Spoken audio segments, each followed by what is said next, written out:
코로나19 상황 류재복 해설위원과 자세히 짚어보겠습니다. 어서 오십시오. 예. 오늘도 3차 접종과 미접종자 접종 독려 메시지에 상당한 시간을 할애한 이런 브리핑이었는데요. 자, 일단 지금 위중증 환자 사망자 수가 지금 역대 최다를 또 기록했는데 특히 사망자가 처음으로 세 자릿수를 넘어섰어요. 네, 이것은 앞으로 당분간 계속 될 겁니다. 네. 확진 환자가 나오면 그로부터 한 일주일 후에 이제 위중증으로 발전을 하게 되고 그 확률은 많이 떨어지지만 그로부터 한 5일 이후에 사망자로 이제 변할 수 있거든요. 그렇기 때문에 지금 오늘 일주일 전 오늘의 그 하루 확진 환자가 7,600명이었고요. 2주 전이 7,100명이었습니다. 그렇기 때문에 위중증 환자와 사망자는 계속해서 늘 수밖에 없다. 당분간은.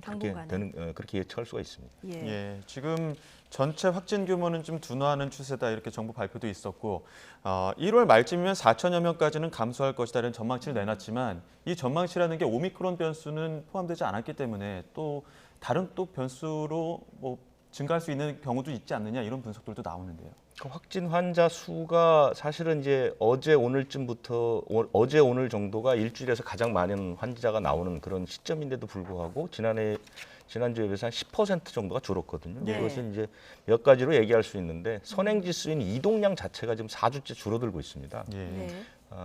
그 코로나19가 생기기 전인 2019년 지금 12월에 비교하면 20%가량 떨어졌죠. 이동률이 계속해서 줄고 있다는 것은 접촉이 그만큼 준다는 얘기가 되고 그다음에 후행 지표인 감염 재생산 지수가 1.23에서 1.15로 처음으로 떨어졌거든요. 그리고 무엇보다도 반가운 것은 뭐냐면 60세 이상의 확진 비율이 25%까지 떨어졌습니다. 이게 한때 35%까지 올라갔거든요. 그러니까 고령, 연세 많으신 분들의 확진 비율이 떨어진다는 것은 무슨 뜻이냐면 위중증이 계속해서 하락할 수 있다는 것이죠. 왜냐하면 위중증이나 치명률은 60세가 넘어가면 확 올라가는 그런 경향이 있고 거의 그 입원 환자나 사망자의 거의 대부분이 다 60세 이상이거든요. 그리고 또 반가운 것은 60세 이상의 추가 접종, 그러니까 3차 접종이 65%까지 올라왔습니다. 상당히 많이 상당히 빠른 속도로 올라가고 있고요.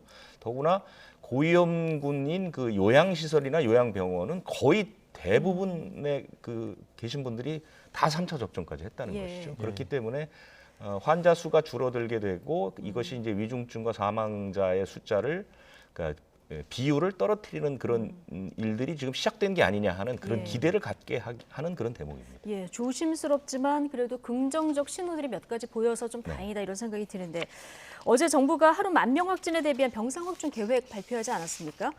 중등증 이상 병상의 경우에는 실제 운영이 될 때까지 준비하려면 3주 정도 시간이 필요하다. 자, 이렇게들 얘기를 하시던데 그러려면 그 사이에 이제 의료 공백이 없게 하는 이 부분이 상당히 중요할 것 같습니다. 그렇습니다. 그게 가장 중요한데 이미 그래서 어제 발표가 늦었다는 얘기가 나오는 것이죠. 왜냐하면 일반 병실을 중환자용 병실로 만들기 위해서는 특수 장비들을 좀 넣어줘야 되거든요. 산소 호흡기라든가 에크모 장치라든가 이런 것들이 들어가는데 병실을 개조하는데 3주 정도가 걸립니다. 그러니까 오늘 행정명령이 나오더라도 3주가 지나야 모든 절차를 밟아서 중환자실로 활용할 수 있다는 것이죠. 그러니까 어제 시작을 했어도 1월 중순까지 3주에서 4주 정도는 중환자실을 쉽게 구하기가 어려운 것이죠. 그러니까 그렇지만 지금 전체적인 추세는 환자 발생 자체는 조금씩 줄어들고 있지만 위중증이나 사망자는 계속해서 많이 나오는 그런 구조가 앞으로 열흘 2주 더 간다면 중환자실의 압박은 굉장히 심하거든요. 그래서 이 부분에 관해서 이 전문가분하고 얘기를 나눠보니까 우리나라의 중환자실 구조가 잘못됐다라는 얘기를 많이 하시는 게 우리나라는 중환자실이 다인실입니다.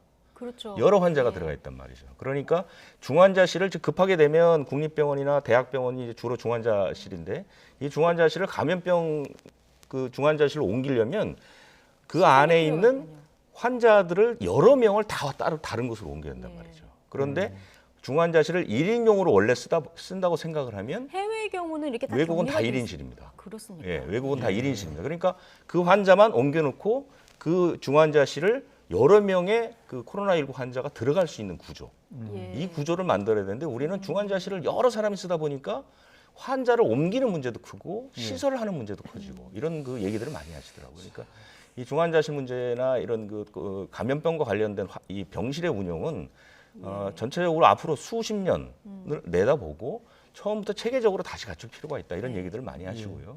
앞으로 중환자실이 갖춰질 때까지의 그 시간 동안에 우리가 지금 강력한 그 거리두기 정책을 통해서 확진자 수를 최대한 줄이는 것 이것이 굉장히 관건으로 보입니다.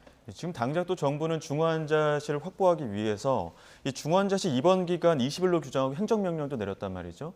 근데 이런 부분이 논란이 되다 보니까 또 다시 해명도 나왔거든요. 어떤 내용들이 또 근데 나왔습니까? 조금 그 오해들이 있었던 것 같은데요. 그러니까 그 병상 순환율 촉진 조치라는 걸 발표를 했습니다. 네. 첫 번째가 이제 바로 말씀하신 것처럼 중환자분들이 증상이 나오고 20일이 지나면은 코로나19 환자의 경우 20일이 지나면 이제 일반 중환자실로 옮기거나 다른 병원으로 옮기거나 이렇게 하는 건데 그것은 다 조건이 있죠. 예. 왜냐하면 코로나19의 중증 증상이 사라져야 옮기는 겁니다. 네. 그냥 환자마다 다 다를 거잖아요. 그렇죠. 예. 20일이 지났다고 해서 무조건 옮기는 게 아니고요. 예. 기저질환이라든가 질환이 여러 가지 많이 남은 분들은 당연히 중환자실이 있어야 되는 것이고 그런데 이제 일반 중환자실로 갈 수 있는 이유는 뭐냐면 20일이 지나면 코로나19가 전파력 자체는 0이 됩니다. 예. 그러니까 다른 사람에게 전파될 가능성은 거의 없는 것이죠. 예. 그러니까 일반 중환자실로 가도 문제가 없다는 그런 판단인데 예. 우리가 지금 잘못 알려진 건 뭐냐면 그냥 중환자실에서 20일 있으면 무조건 쫓겨나는 거 아니냐. 치료도 받지 못하고 그냥 바깥으로 내몰리는 거 아니냐 이런 오해들을 하시는데 그것은 아니고요. 그건 아니고. 격리가 해제된다 이런 차원에서 볼 수 있는 것입니다. 예. 그리고 또 하나는 그런데 이제 만약에 모든 환자들은 다 중환자실에서 그 치료를 받고 싶죠. 하지만 코로나19의 증상이 사라졌는데도 불구하고 나는 계속해서 있겠다라고 하면 예. 그다음부터는 그러면 코로나19는 국가 감염병 1급 감염병이기 때문에 국가가 치료비를 주지만 네. 코로나19가 아닌 다른 병을 치료받기 위해서 중환자리에 계실 거면 그 비용은 스스로 내야 된다는 것이죠. 예. 그런 원칙입니다. 아, 그렇기 때문에 그렇군요. 그것은 예. 전달 과정에서 어쨌든 뭐 정부가 제대로 전달을 못했던 그런 책임도 예. 있지만 그런 오해는 좀 풀려야 될 것 같습니다. 예. 재원 기간 20일은 그러니까 의사 판단도 들어갈 수 있고 선택을 할 수 있는 이런 문제라는 말씀이시죠? 그러니까 의사가 판단을 해서 충분히 얘기를 할 수 있습니다. 예. 그리고 이제 그게 이제 국가에서 명령서라는 걸가 나오거든요. 네. 그걸 이제 전달하는데 환자가 소명을 하면 됩니다. 소명을 하면 예, 된다. 소명을 해서 예. 의사가 의학적으로 이분이 며칠 더 치료를 받아야겠다고 판단하면 예. 머무를 수 있는 거거든요. 예. 그러니까 무조건 20일 지나면 치료도 받지 못하고 병원 밖으로 쫓겨난다. 이것은 예. 아니라는 거죠. 예. 그렇군요. 전달 과정에 좀 오해가 있었던 부분인 것 같기도 하고요. 예. 자, 지금 이런 상황에서 상황을 반전시켜줄 게임 체인저로 먹는 알약 관심도가 굉장히 높아졌는데 네. 미국 FDA에서 팍스로비드에 대해서 첫 긴급 승인이 나왔고요. 우리 식약처도 지금 검토에 들어간 상황인 거죠. 네, 우리 이제 지금 그 원래는 3개에서 4개 회사에서 먹는 치료제를 연구했는데 제일 먼저 나온 건 머크라는 곳에서 나왔고요. 예. 유럽이 이제 그 머크 쪽을 승인을 했습니다. 그리고 이제 무엇보다도 미국에서 이제 어저께 화이자의 먹는 치료제를 승인을 했죠. 네. 그래서 그런데 지금 그 임상 시험을 해보니까 화이자의 먹는 치료제는 중증으로 가는 것을 90%를 막아주고 90%. 예. 머크사는 당초 임상에서 50%가 나왔는데 나중에 보정을 해보니까 30% 정도 이 효과가 좀 떨어지거든요. 예. 그런데 처음에 이제 그 머크가 먼저 나왔기 때문에 우리도 사실은 선구매를 머크 쪽을 많이 했죠. 예. 예. 그런데 이제 화이자도 이제 하고 있고 그래서 아마 10월 말쯤에 우리가 한 40만 명분 정도를 내년까지 이제 구매를 하겠다. 네. 이렇게 얘기를 했고 지금 이제 상황이 워낙 좋지 않다 보니까 아마 좀 서두르고 있는 것 같아서 예. 이게 보통 원래는 이게 한 7개월 정도 걸리는 승인 기간을 요즘 40일로 줄여놨잖아요. 예. 긴급 승인이 40일 만에 나오니까 빠르면 올해 내년 초쯤에는 아마 우리도 승인이 날 것 같습니다. 긴급 승인이. 긴급 승인. 그럼 그리고 이게 타미플루 같은 그 신종플루에서 타미플루 같은 역할을 할 수 있게 그런 되는 기대를 하고 있는 것이죠. 왜냐하면 이것은 감염을 막아주는 게 아닙니다. 예. 감염을 막아주는 역할은 백신이 하고요. 예. 우리가 이제 독감이나 감기에 걸리면 약을 먹잖아요. 예. 그러면 효과가 나타나서 증상이 사라지면서 병원에 가는 일이 없어지잖아요. 그것을 우리가 약국에서 편하게 사 먹을 수 있는 거 아닙니까?